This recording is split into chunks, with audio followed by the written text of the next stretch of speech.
everybody, and welcome to Toffee Bluecast. What a show this is. We finally pulled it on. We have got a footballer on the show. This is going to be a big one. Get in the comments, drop your questions and stuff like that, and we'll pop what ones we can on the screen. How are you, Paul? Buzzing about this. And I know we're an Everton channel, but I'm sure we'll have fans of a few clubs. Asmir has been at over the seasons, and can't wait to get going. It's really good. Yeah, really looking forward to this one. It's going to be a cracking show. Get involved, get your loads of people have said I can't wait for this in the comments and stuff like that on Toffee Bluecast Twitter, saying looking forward to this one. And let's do this. Let's get the music on. Let's get the man of Asmir Begović on the show. This is going to be a crack.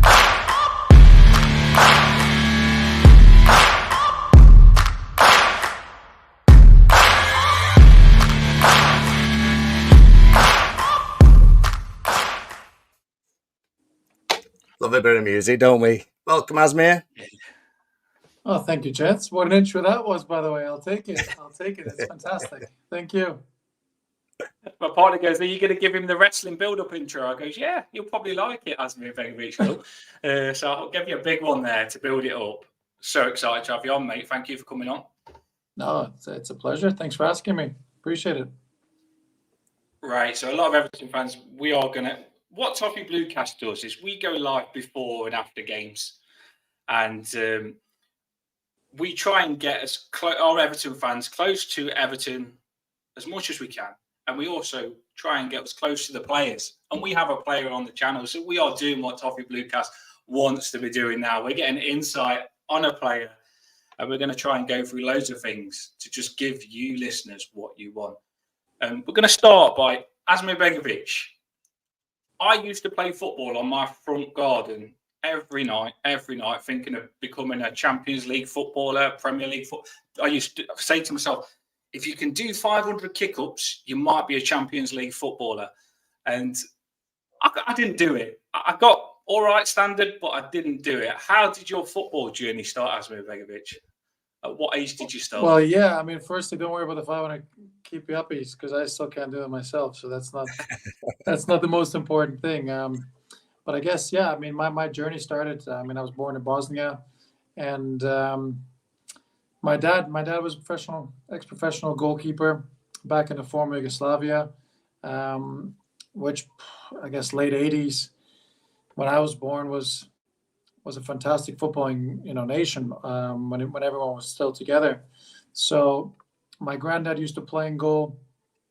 So I guess you can say he was in the family. And I guess ever since I was born, all I ever wanted to do was be a goalkeeper. And it sounds great, but of course, then turning into reality is not quite so straightforward. And soon after that, soon after I was born, obviously the war broke out in Bosnia, and we had to move on. And we were able to settle in Germany, which is where my proper footballing journey started at the age of 5, when I started playing organized football. And I went straight in goal, and I took off from there. I spent 6 years in Germany, then went to Canada, and of course came to England, and initially on trial in 2003. So for me, it was all about the passion, wanting to do it. It became a natural thing for me and my family.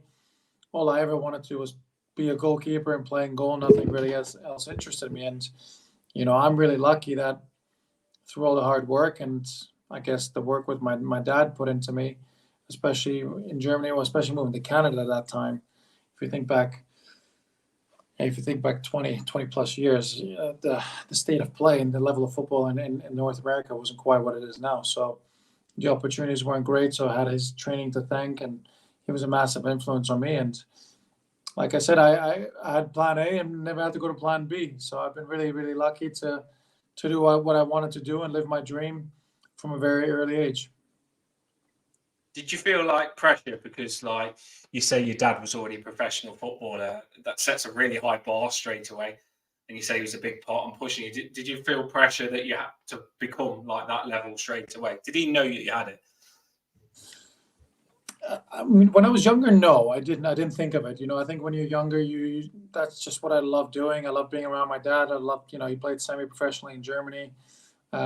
working other jobs. So obviously life turned around for him and for my family pretty quickly. But that's all I ever wanted to do. And I think as a kid, you don't tend to overthink things, and you just kind of face it as it is, and enjoy what you do.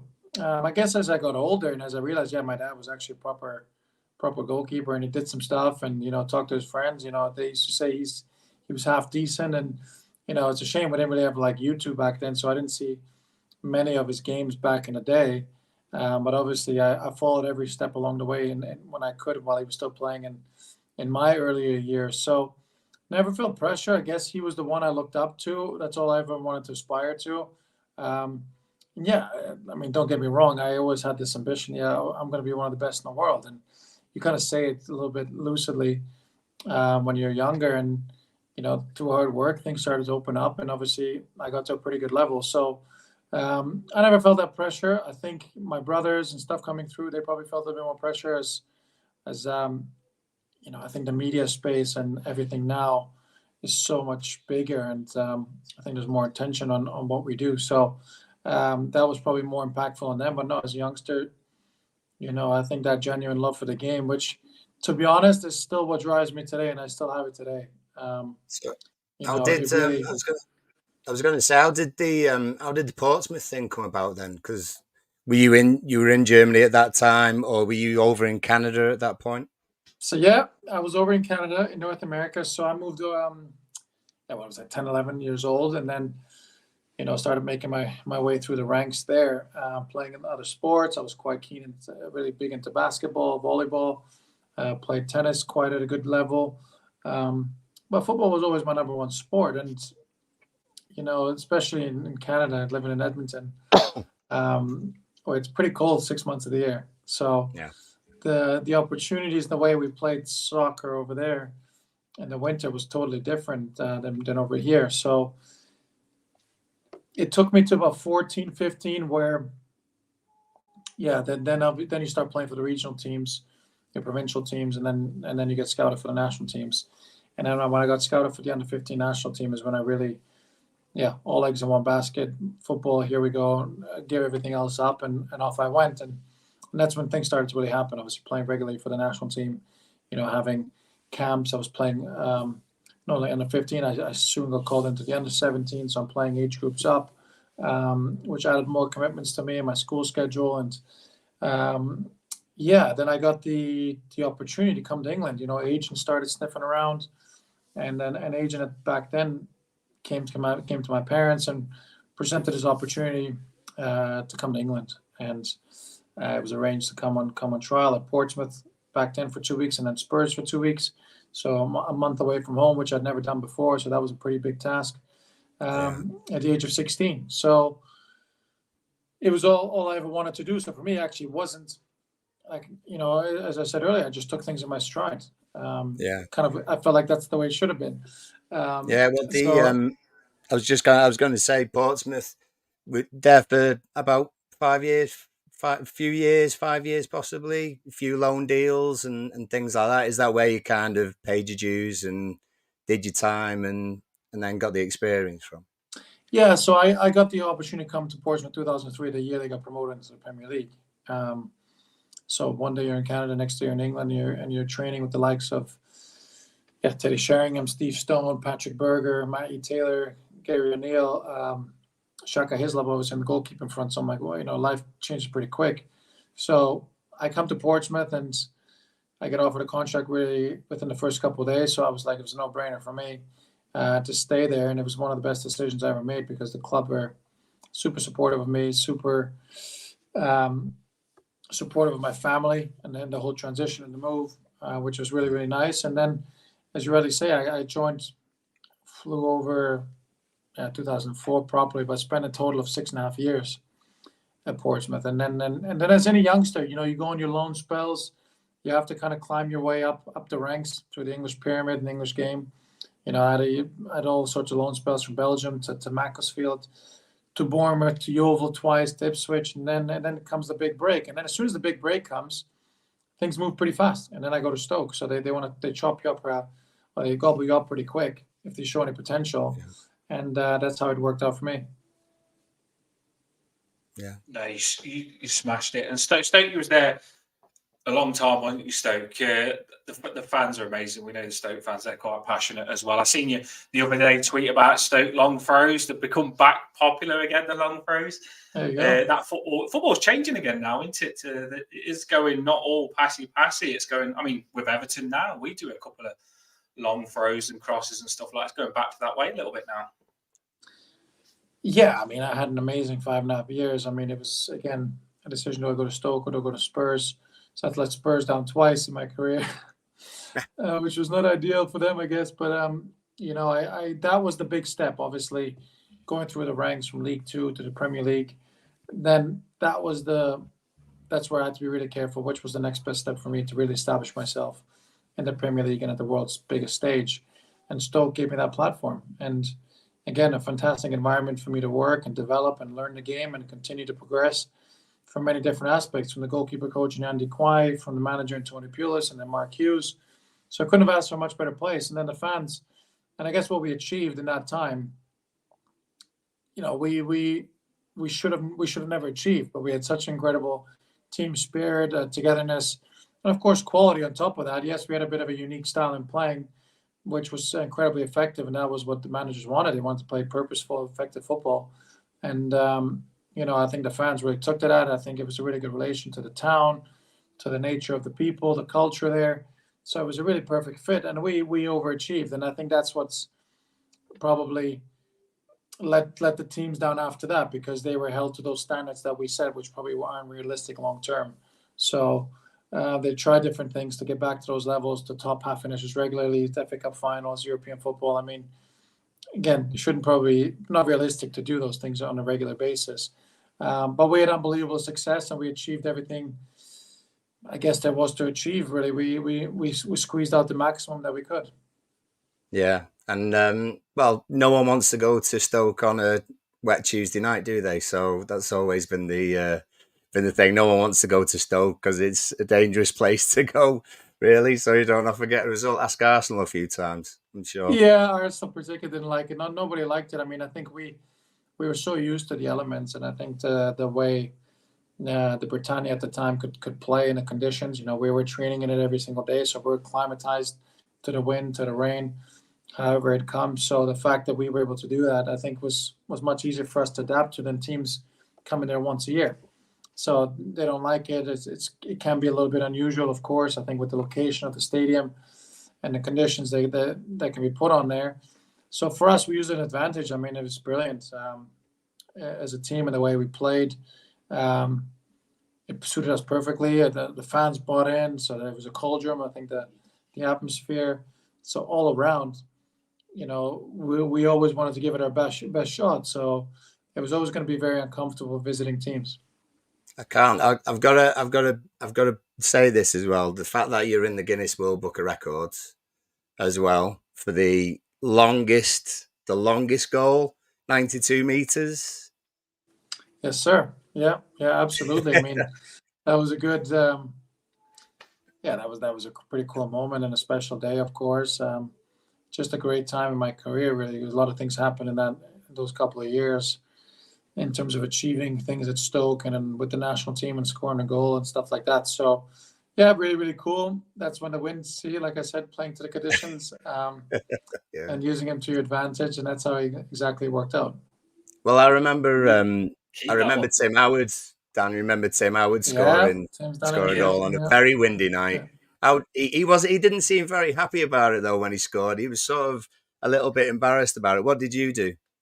Yes, nothing similar. Very, very, very much the same. Very much the same. I think when you score the way we scored, you don't prepare yourself for it or never really think about it, so you don't even know how to act in that moment. Whereas I think the lads that have scored sort of a last minute header or something in the box, scramble the box, that's probably the way you imagine it, so you know what to do with yourself.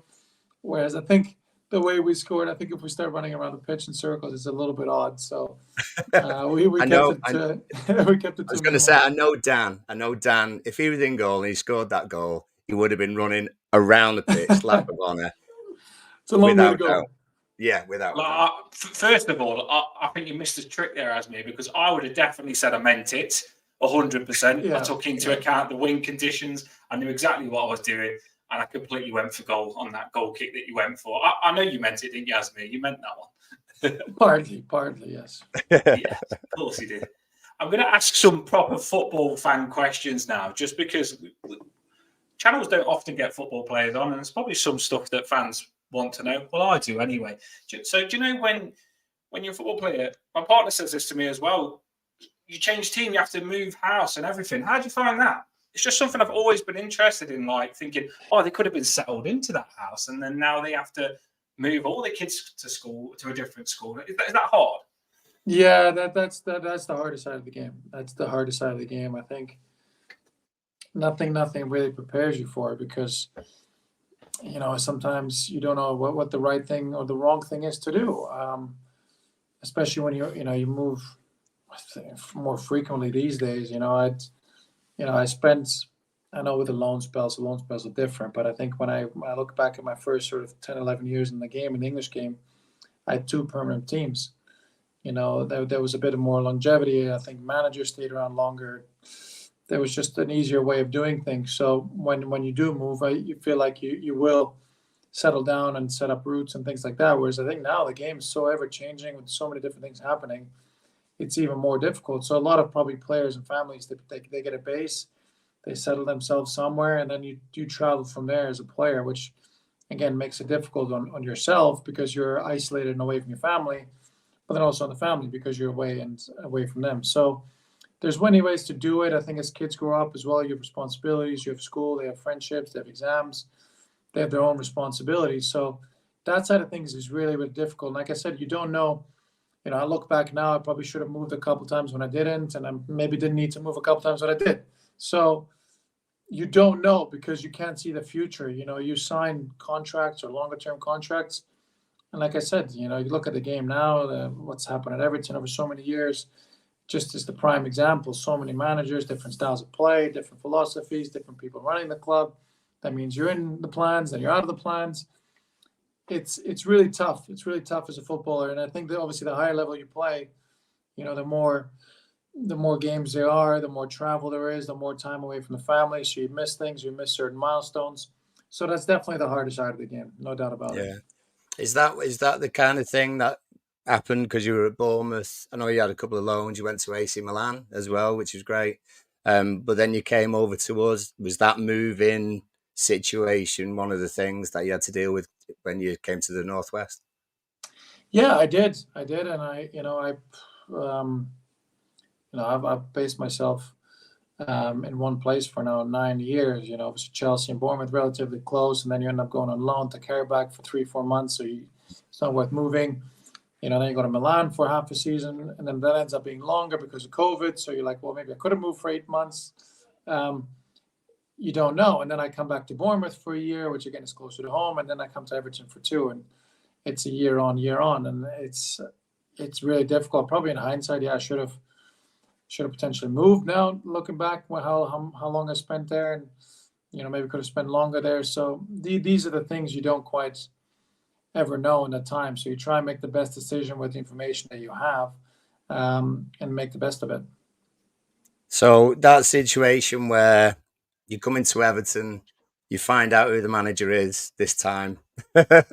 How did that? What were first impressions? How was the sort of change from Bournemouth to Everton? How did it feel for you at the time? Well, yeah, I mean, it felt great. I mean, I think anytime a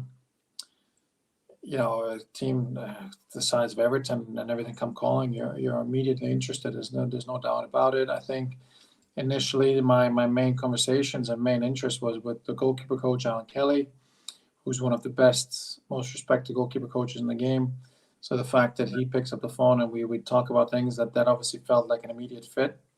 And it was. For 2 years, I had an absolute incredible time working with him in the goalkeeping group, and he set up he had a special goalkeeping group and made that environment a lot of fun to work together and push each other and become the best versions of ourselves. So that was really great. But I think going back to your original question, Everton come calling, I look at the club, the tradition, the fan base, the managers and the people that are there. It's a no-brainer. It really is a no-brainer. Of course, what I don't know is what's happened behind the scenes, and obviously maybe there could be some difficulties. And yeah, I walked right into a difficult situation, obviously with the manager leaving in the first 6 months of being there, which is never easy. So those things, like I said, you can never quite predict. Unfortunately, director of football left in that time as well. So you look at it, you're thinking, yeah, I'm going to be here for a while. This is going to happen. The manager signs you, the goalkeeper coach wants you, the director of football wants you, and then you settle in with the lads, and it's just so much change all the time. But for me, it was an honor. It was an absolute delight to be able to represent Everton and come there. And like I said, for me, when a club like Everton comes calling, you don't really think twice about it. Very true. Yeah. I've got a question on here, Dan, and these are the questions that come in. So Asmir, don't feel pressured to say anything in particular. But we had Joel ask about Rafa Benitez, because you know how well loved he was during his time. And, yeah. I mean, you had a few different managers. Obviously, you had Benitez. Duncan took over for a time as well. Frank comes in, and obviously Sean at the end as well. A massive difference between the four managers. It seemed like it from the outside. Yeah, there was definitely a difference between all of them, right? I think that's kind of the challenges. I think the way the club changed a lot and very difficult for players. And I had three permanent managers in my 2 years. You go back even further than that, right? So the lads have been used to having probably 5-6 managers over a space of 5-6 years or whatever it was in the end, and that's really difficult for a player.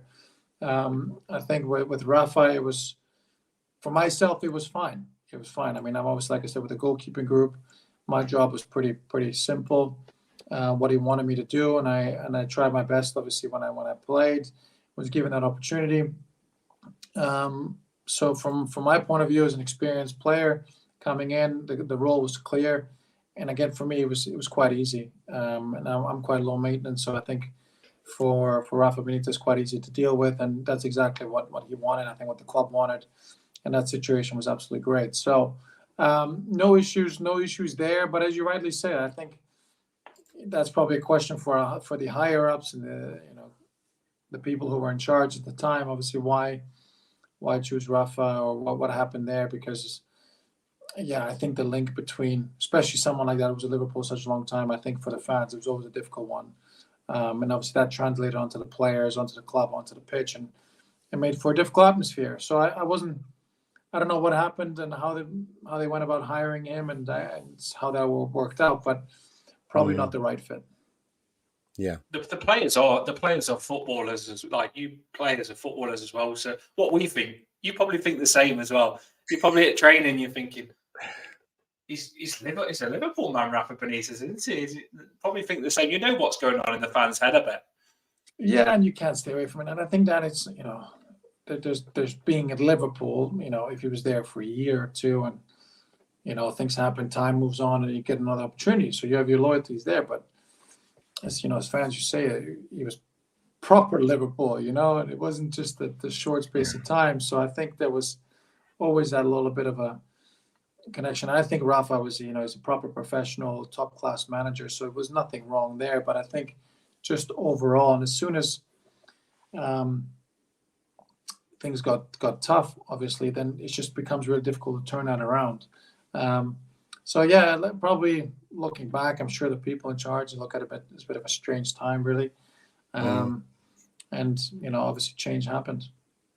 I was just going to say, because obviously we, from the outside, we love to sort of know what's happening in the background as much as possible. The feeling from that time to Duncan having a few games, and then Frank coming in, what was the mood like in the background? Because obviously we weren't reaching the heights that we wanted to. There was a bad run here and there. How does that really affect it? Because we've kind of got a manager change, which, the manager bounce and all that. It seemed like a kind of positive atmosphere when Duncan had a little go and then Frank came in, but we still weren't doing great on the pitch. In that kind of in those two differences, how was it? How was it behind sort of closed doors? Yeah, I mean, like I said, things change in football really quickly, and sometimes it really takes really strong leadership, I think, at the top of the club to keep things going and keep that level of stability. And I think when obviously that the situation with Rafa was going on, it was really negative at the time. The results, the atmosphere, just everything around us was really, really negative. So then for Dunk to get a chance, and then Frank coming in, the legend that he is, and the fans, I think you guys would agree, everyone loved the appointment. He was really up for it. We were really up for it. Immediate respect. Frank Lampard walks in, and you're like, we'll do whatever needs to be done. And I think you always have that professional side too. And I think there was just a great feeling about it. The tricky part is when you are in the Premier League or any league, when you're in difficulties, it's difficult to get out. So, already you've got to look at it. Well, we're in a bit of a hole. We've got to get ourselves out of this hole. A little bit of anxiousness, a little bit of low confidence is playing a part. And I think he then had to, manager coming in mid-season cannot exactly put his stamp on his idea on the team immediately. So you're trying to do that on the fly. Which players can he count on? Which players can't he? So I think by the time all this happened, you're sort of March, April time, and the season's almost over, and we're in a relegation battle. So it's just a very difficult situation to get yourself out of when you're in there, and especially how deep in trouble we were. And I think I was so pleased. Obviously, Frank was able to get us over the line, and I think it meant a lot to everyone. And then, going into next season, there was a much more positive vibe going into the club, and I think within the team.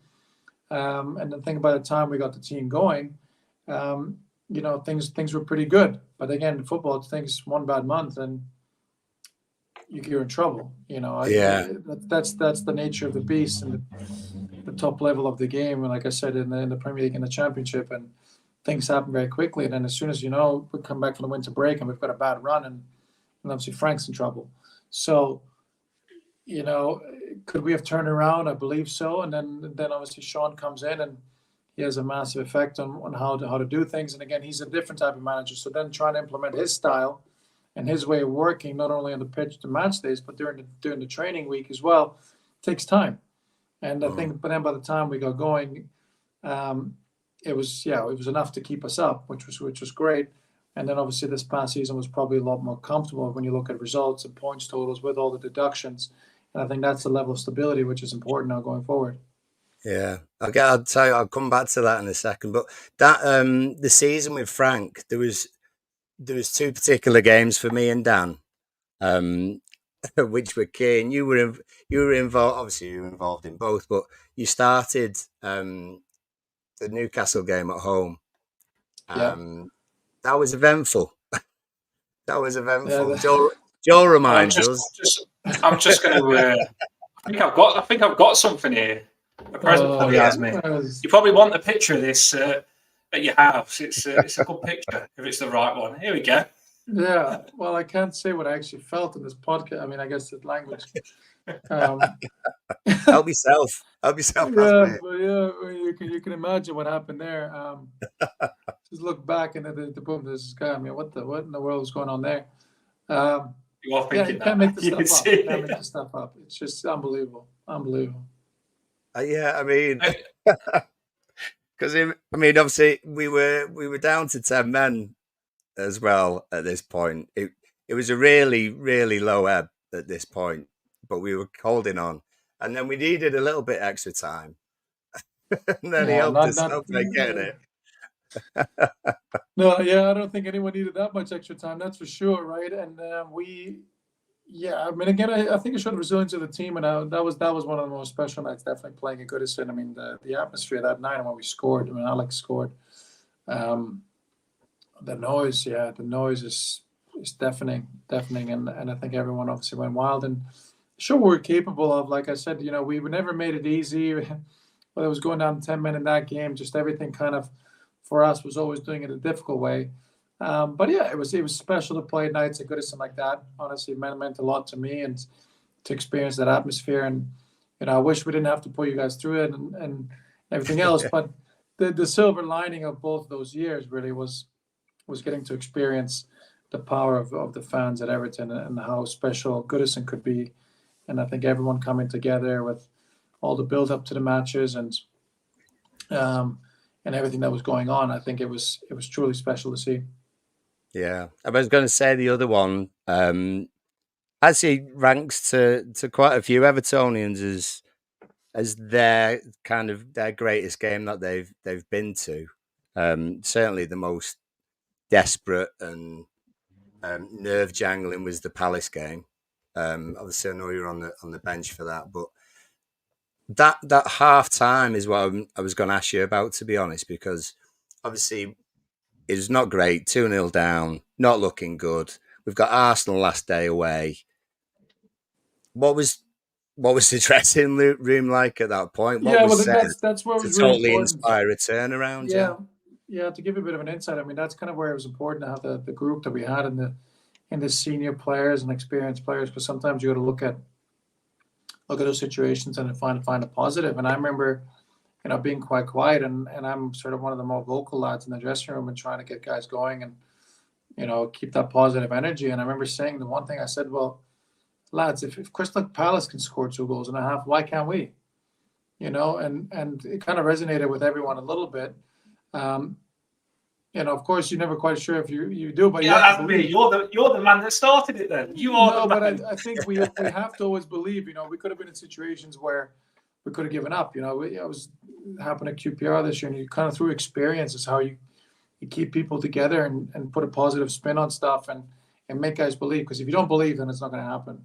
So we had to believe, and we had to be able to turn around, and I genuinely meant that because. Not being funny, but obviously if they can do it, why can't we do it? And I guess the way we did it, the quality that we had in the team, it was a magical night. And I'm not sure which one was more nerve-wracking, that one or Bournemouth, the last game the next season. So both weren't great for the nerves, and for glass coffee tables and whatever. me and Paul was at that Bournemouth game, and that was my daughter's first game, and she was 4 then. She's 5 now. It was her first ever Everton game that I took her to. Yeah, well, that's sort of standard. Yeah. I know. She loves it now because she thinks that it's the raw when we scored that Bournemouth game. But the Bournemouth game was so scary, and we're sitting in the crowd, and you've got fans all around, got the phones, and they've said Leicester's just scored, so we have to score, otherwise we're down. And that's what we're all in the stadium thinking. Oh my God, we've got to score, otherwise we're down. It's the scariest game I've ever been to. After you felt relieved, but you've been through that many emotions, you felt it was a really weird game. Funny because we actually saw you in the car after, and a shout out to you, Asmir Begović, because I'm not going to give any names, but one player just drove off, and the security told the players when they was coming out to just go. But you stayed when someone asked for an autograph in your car, nice. Even though they told you to go. Stayed, gave him your autograph, and went. And I was like, from then I was like, Asmir's a proper boss guy, and that was that game, yeah. And then afterwards we went on to meet Russ, Fulham fan opposition. We get opposition fans on, and he passed us on to everything's just destiny in life, and this is how we've got Asmir Begović on. And it's going back to that game. This is something people will probably want to know. How did you sleep on the night before a game like that? Because I didn't sleep as a fan when I had to travel down for that. Is it hard, to get your mindset right for games like that? Yeah, I mean, it can be. Listen, I think everyone to themselves. I think everyone has an individual feeling, right, and how they feel before games. I think for myself, I mean, playing in all those games, and whether it's Newcastle, all these games. I think our preparation was always good. I think I always, as an individual, prepared well. So sleep before games for me was never an issue because I think, again, big picture, yes, it's the massive game. Every game's massive, but you don't try to make one game bigger than the other. And if you focus on your process and your preparation, then obviously you should be fine going in, and you should have confidence in the result. So leading up to it was totally fine. I think. Again, as a group, we wanted to stay positive. We didn't want to make too much out of or too much. I think if you prepare a certain way for all season, then why would you change it for one game like that? So We tried to be as consistent as we could with the preparation. I think the lads were focused, got going, and I think it wasn't ideal with the way, especially that Palace game started. It was, like I said, thankful we kept believing and kept pushing each other and got there in the end. You'll probably say they looked up. I mean, you said in the change room, it's good to hear that. I like that on the show. This is what we do these shows for. You saying if they can score 2, we can score 2. People probably looked at you for experience because you had a lot more experience than probably some in the changing room. And to say something experience like that, young kids probably needed to hear that on that Palace game and needed to turn it around. Not just on Everton. Like, do you know the pressure of the game? Like, when I go in the stadium, the hairs on the back of your neck stand up, just football atmosphere from the fans and stuff like that. Do you become immune to that? Or sometimes do you have a thing where you forget and not used to it and get scared all again? Or do you just become immune to all that? I think you become immune. You do take it in. But like I said, I think everyone, especially for me, I think an hour before kickoff, you proper get in the zone. You have your routine, obviously how you put certain kit on or whatever you need to the dressing room. And then when you go for your warm-up, you do your routine. And then it's just like all the other games you've played. Now, of course, there's maybe more stuff going on, but I think that's kind of the key to us and being a professional and doing what we do. I think you have to really zone in and do your job on the pitch, whether it's 20, 30, 50, 60,000 people, whatever the magnitude of the game. I think for us as players, that's the professional side where we have to execute that. So for me personally, it's always kind of zoned out. We are human. I think you'll take some in, but I think it's important to only maybe take in 5-10%, because I think if you get caught up in all of that, then you lose focus on what's really important in front of you. Do you think fans think that you're FIFA players and that you're not actually human? I think they forget that you are just people, and sometimes they forget that you've got everyday lives and stuff, and you are just people. Yeah, I honestly, crazy with footballers. Just to say, from my point of view, and I can't speak for every player, I think the 90 minutes on the pitch is the easiest. And I mean, it sounds really weird because that's what we do, right? That's what we love to do, is what we train to do. I think it's the days before. So you all the media attention, fan attention, press attention, whatever it may be. So all these other things going on. Whereas 90 minutes, you just do what you do. We have our game plan. That's what my job is. So that's the easy part. It's everything else around it, which can be the stuff that maybe is not so helpful, but it's just part of the game. No, I understand that, because when the Euros was on the other day, I think it was Alan Shearer on the commentary, and he was saying, like, in the commentary, when you're playing, it's the best place to be because it's so easy when you're actually playing on the pitch. He says, now, doing this commentary, I feel so ill. It's not good. So I get you can't do anything. You can't do anything, as a fan. So I think it is harder for the fans than just being on the pitch. I think Alan Shearer said, you have control of it on the pitch, so you're not scared. But Exactly. You know what you're doing down there, whereas when you're not involved, it's a lot more difficult. We are going to go into a couple of questions on the Everton players and stuff like that, and then we'll finish on finding where Asmir is going with his future and stuff like that. But who is the biggest comedian there when you was at Everton? Which is the player that was the biggest comedian? Mason Holgate. Is it Really? Mason Holgate is the class clown, that's for sure. He's one funny guy. Some of the stuff he comes up with was incredible. Yeah, we had a great group for those couple of years. Tom Davis loves to laugh. Seamus gets involved. So yeah, we had a really good group. But yeah, Mason's definitely the king of jokers. What was the best prank? What was the? I was just glad to chuck that one on you. What was the best prank that you was there?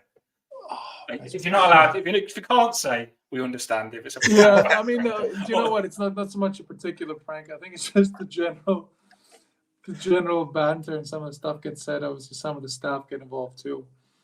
So it's just some good private stuff. Who are the ones who sort of pull everyone back together, so to get their minds back on it as well? If you need a bit of a kick up the arse, or just need everyone, this is not going right, and pulls everyone together. Obviously, I'd imagine Seamus being one of the big ones for that, but no doubt about it. Seamus, yeah, Seamus is the leader at the forefront of all of that. You know, I think whether good or bad, I think his inspiration. I mean, he is one of the greatest professionals and just players I've ever been around or played with. You know, one as a player, but two as a person, and what he means for that football club and what he stands for really is truly inspirational. And I think we all have to get in line. So I think um, he sets the standards, and I think he not only what you do on the pitch but off the pitch, and I think the people that he how he inspires everyone is truly, truly incredible. Then I think we have to be there around him to support him, you know. And um, yeah, in the first years, likes of myself, likes of Yerry Mina, you know, I think Andros Townsend was quite an influential um, guy. You know, he's pretty positive and says a few things. So he was quite important, which was good. In the second year, we had some more leaders in, which was even better. You know, the likes of Connor Cody, James Tarkowski. You know, so they were great to have. And you know, overall, we had a pretty good mix. Honestly, I think both years we had a pretty good mix of senior pros and you know guys who led the way. Idrissa Gueye was there as well, so I think that was really helpful. That's cool. I've got a question from Emma. How did you get on with your bleep test? Well, luckily I didn't have to do the beep test, so we goalkeepers we keep to ourselves. Oh yes, very wise. One of the perks of the job. One of the perks of the job. Is Sean as lethal in terms of his fitness training as it's made out to be on the outside? Yeah, and rightly so. I think you know he has a way of working which is super effective, and massive respect because obviously he put us straight into line when he took over, and you know, fair play to him. It was a big job, and he was the man for the job. And yeah, massive respect to him. You know, he has a certain way of working, no BS, and I think that's the sort of thing that's always really important. He doesn't waver from that. Yeah, and he was actually super smart in terms of the way he went about it, and I think the way he pushes you. And I think what's most important, you know, if you put in the work on a consistent basis, as we said earlier about preparation and stuff, it will pay you back in the long run.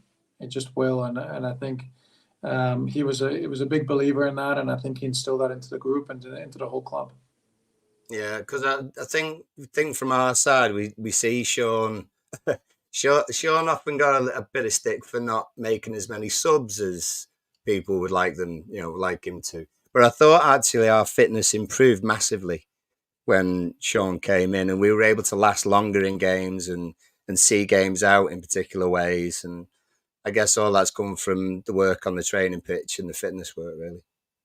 100%, right? And like I said, it all pays off in the end. And he has a certain way of working, and you know, in terms of tactical stuff, that's the stuff that we never, or I certainly never got involved in, and I can't speak for. But everything else, especially the physical work, that togetherness, the resilience, I think he was massive on that, and I think rightly so, because I think those are some of the key ingredients, you know, any good team has. And then I think if you have that as your base, then you can start brick by brick putting the other layers on top, and then obviously it leads to success. So overall, I think his concept and the way he works and his philosophy is super successful. Listening to yourself, I think you like structure and stuff like that. You seem to come across someone that has everything in place, a very organised man in your head, and like that sort of philosophy that Sean does. I want to say, Begović, we loved you. Everton fans loved you. We really did. And every time you played, you were solid.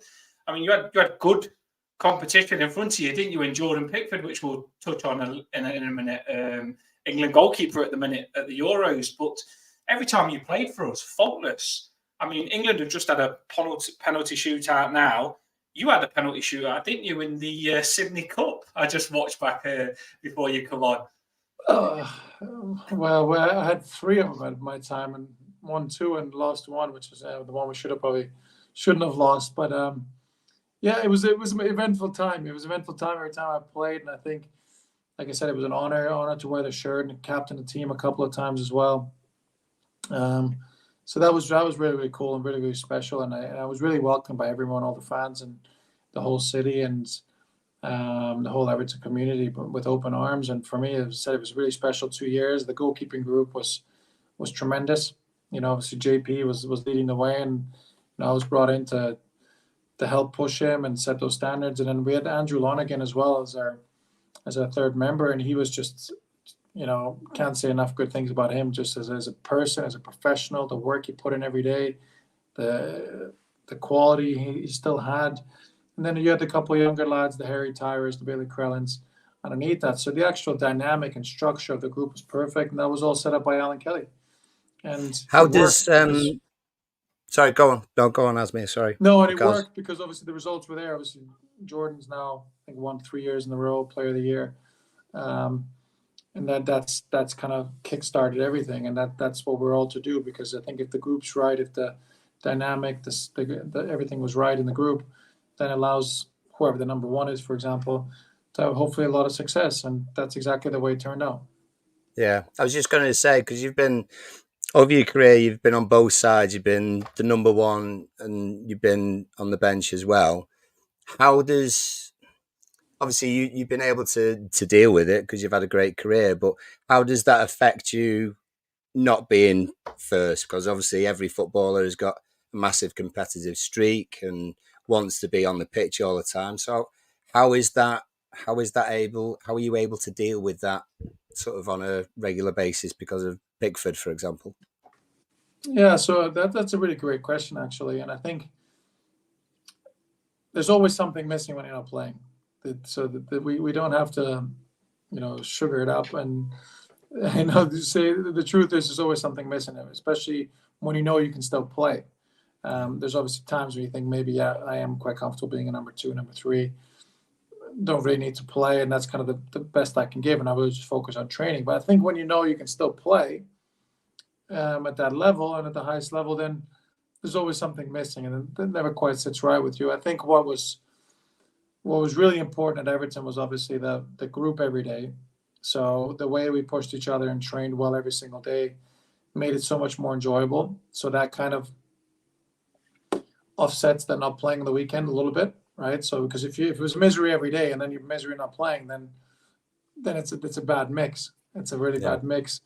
And then I think having the role in the dressing room and having the role within the club, being one of the senior players, helps as well. So I was able to do a few things behind the scenes and let the guys focus on playing and make sure that certain things were done. And so embrace that role as well. Now, it's probably really difficult to, sometimes if you're playing and you're the captain for like Seamus, and I was captain of QPR this last year, it's really difficult to do everything yourself. So you need a good group of players around you to help you out and make sure everything is done. And we keep our standards and we drive that culture. So I was really embracing all those roles really when I wasn't playing, to offset that feeling on a Saturday. But it was always going to be difficult because something was missing.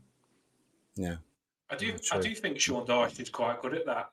From what I've heard, when he does his match things after, he says that he really works hard on that. The substitutions are just as important as the 11. You will get your moment. You need to be ready. And it sounds like what he does is he makes sure everyone has got jobs and is ready to come in.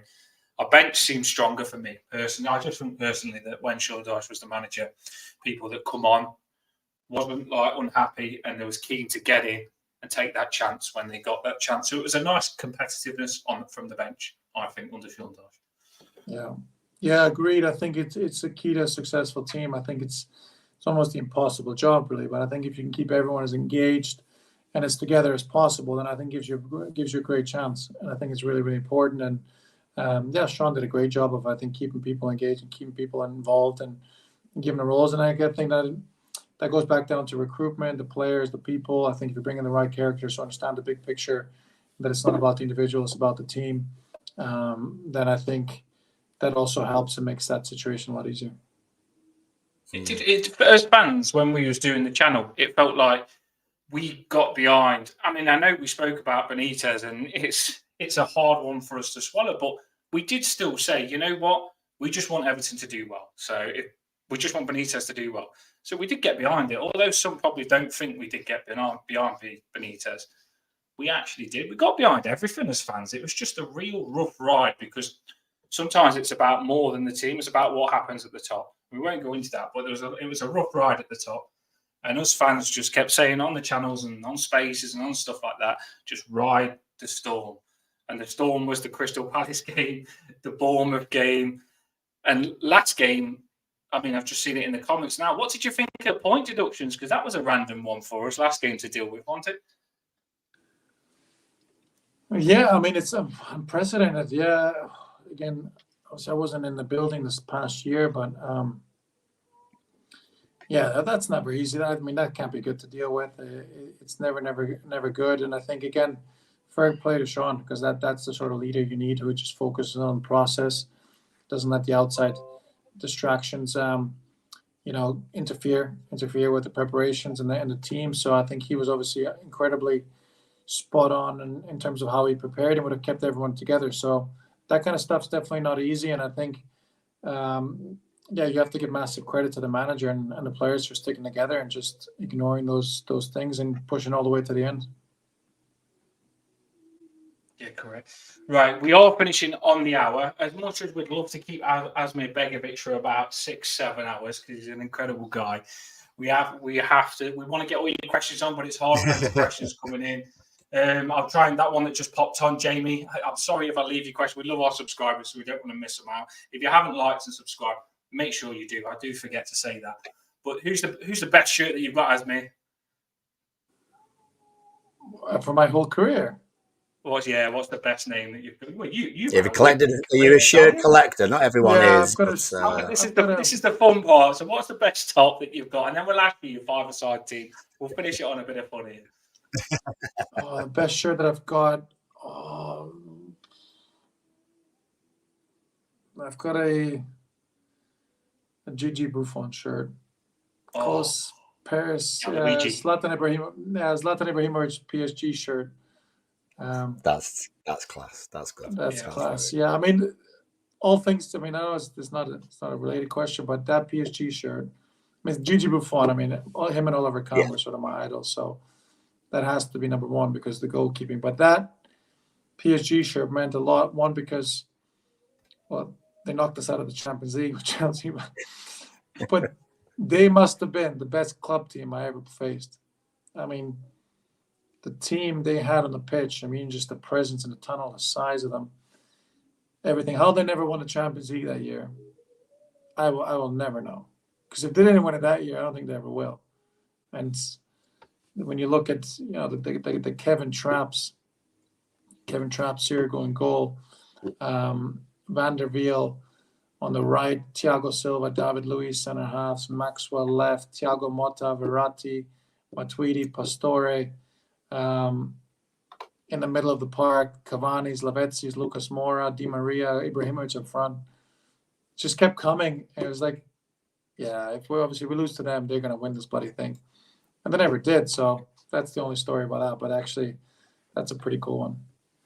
Yeah, it's crazy the players that you come up against. And a signed Seamus Coleman shirt as well, by the way. That's good. That's the best one. That's the best one. That's the best one.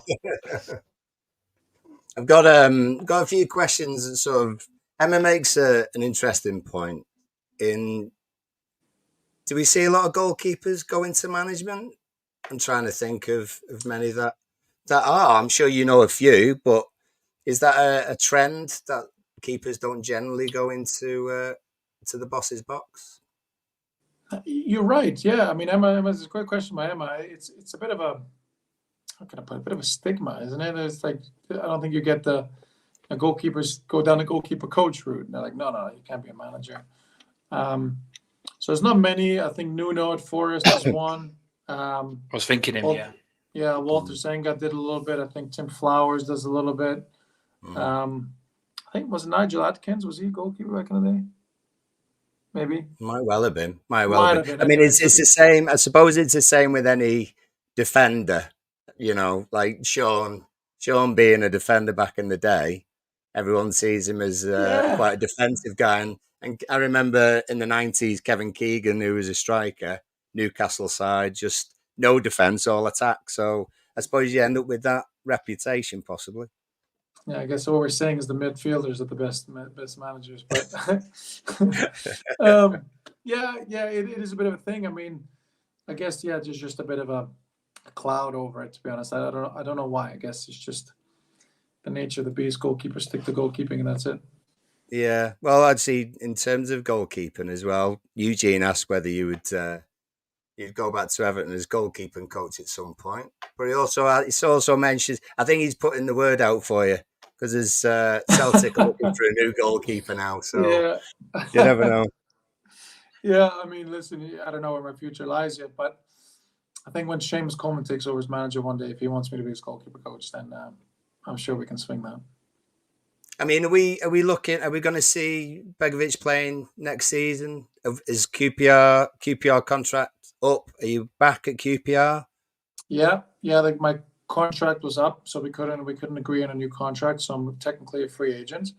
And yeah, still want to keep playing. I mean, I feel great, honestly, physically, mentally, I feel good. So want to keep playing, keep pushing for as long as I can. Like I said, I still have the love for the game as like a little youngster, and looking for the right opportunity. Who? What would be the phone call? What would be the phone call that Asmir Begović wants? Well, I'll come back if Sean calls back. So I'll come back. There you go. Come on, Sean. Get on the blower, lad.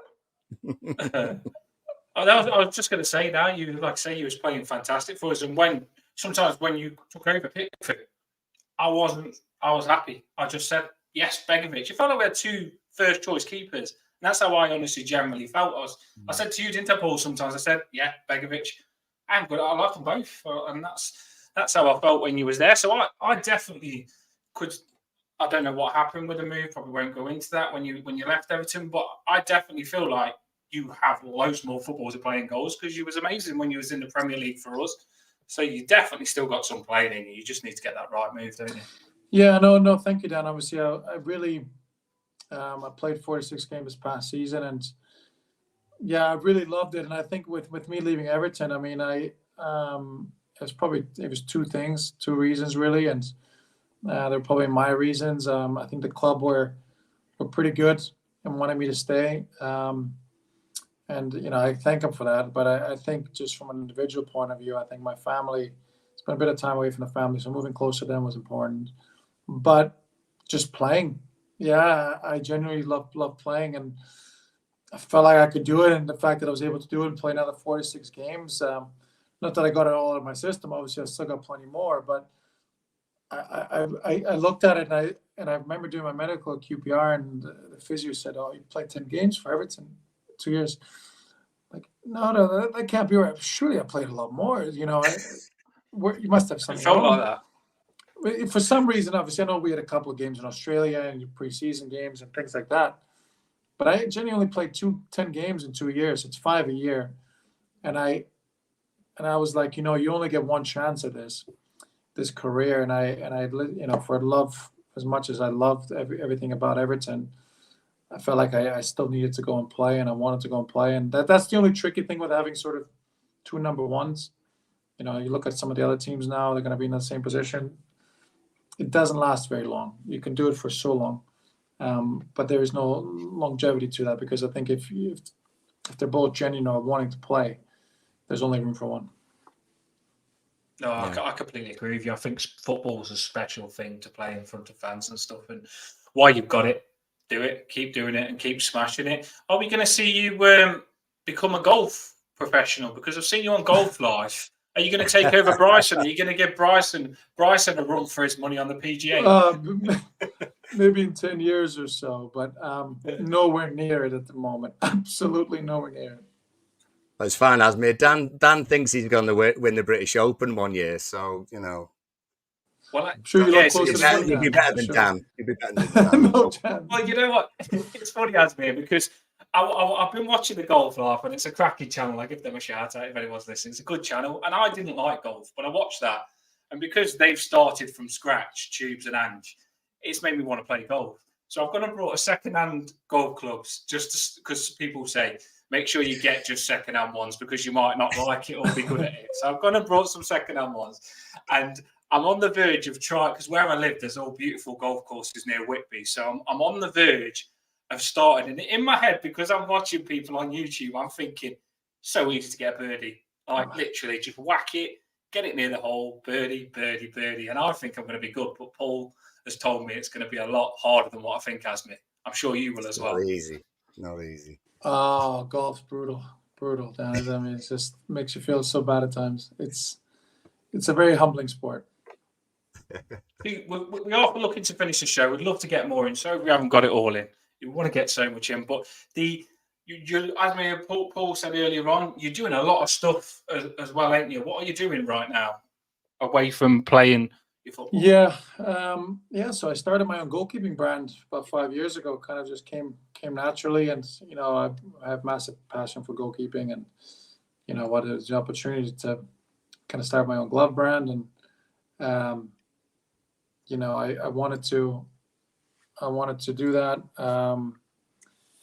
I guess no one else had ever done it. So we're like one of one in the world. And, for me, it was pretty cool to kind of try and do it. And I think the way it's exploded and what we've done over the last 5 years has been truly, special, really. And I probably would have never imagined us getting to these heights. And, I think the products that we have, and I think the academies that we have, the camps that we've done, a couple of the camps we did with Everton, and to be able to get, 100 kids to come into one camp and do goalkeeping is pretty incredible. And obviously the pull of Everton and what we did was a lot of fun. And I think that's really, for me, the goal is to try and inspire as many of the youngsters to play the position. It's not always the most popular position in the world to play. So I think if we can do that a bit more, get kids involved, getting them in goal and enjoying it, then that's what we're all about. So it's been truly amazing, and looking forward to doing even more in the future. When I played football, Paul's took us some stuff on the screen there as you go. But when I played football, everyone used to say the goalkeeper's the nutter. The goalkeeper, he's got to be a nutter to be in goals, because when you come out on your one-on-one, well, I know when I did play, this was when I was 16, 17. The hardest lad that I know was in goals. Put it that way. His name was Nathan, and he was a nutter. He was like the hardest man in my year at school, and he was in goals. And it always seems you need a character in goal. I mean, we've seen Pickford for England. I don't know what he was doing after he saved that penalty, but he's going nuts as well. You've obviously got a hot head streak as well. You have to, would you say, to be a goalkeeper? I've mellowed a lot with age, so I've been able I've been able to control my emotions a lot more as I've gotten a little bit older and everything. But it takes a certain character to be in goal. I think it's not natural to throw your body and face and everything in front of a ball, and traveling at pretty high speeds, might I add. So I think from that aspect, you have to be a little bit different. But at the same time, I think we really understand the game fantastically well. We can see the whole game. We can see everything in front of us. I think we have to take everything into consideration, not just the back line, but the whole team. So I think there's an overall viewpoint on everything. And so we can also be quite sensible at times too. So I think we're the total package. No, that's good. It's great talk. And we get some good feedback in the comments as well. We are on the hour mark. We are going to shut this down, which I know you'll be gutted about, because we finally did it. It was on our bucket list this year to get a footballer on.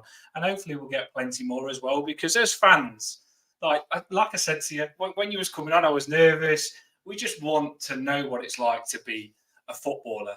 And it's been a cracking show, to be fair. I've just been listening to you, and I still can't believe that we've had you on the show. We've had some cracking comments. We've tried to get people's comments on as much as we can, so we can get you involved with this. This is what we want to do for you, is drop shows like this to connect you to the football players and to connect you to our football clubs as well.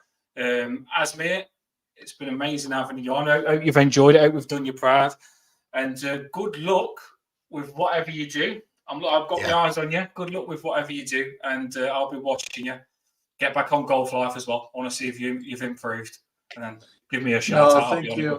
Thank you. Thank you, gentlemen, for having me. It's been an absolute pleasure. I saw Russ's comments and everyone's comments. Thank you for getting involved. Yeah, really, always nice to talk Everton, talk football with you guys. Thanks for having me on. I really, really appreciate it, and hope to see you guys around very soon. Super. What a man this guy is. Asmir Begović, everyone, on Toffee Bluecast. Loved it. Got a proper insight there on what's cracked off of those 2 relegation battles, his Everton career. Got everything. Right, going to drop the banner now, everyone. Asmir Begović. See you later, everyone. Toffees.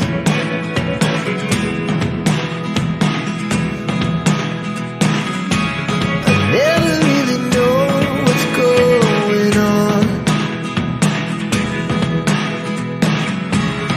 Look at me sometimes like all you want to do is run. Oh, get on the street, we'll be celebrating. I really do.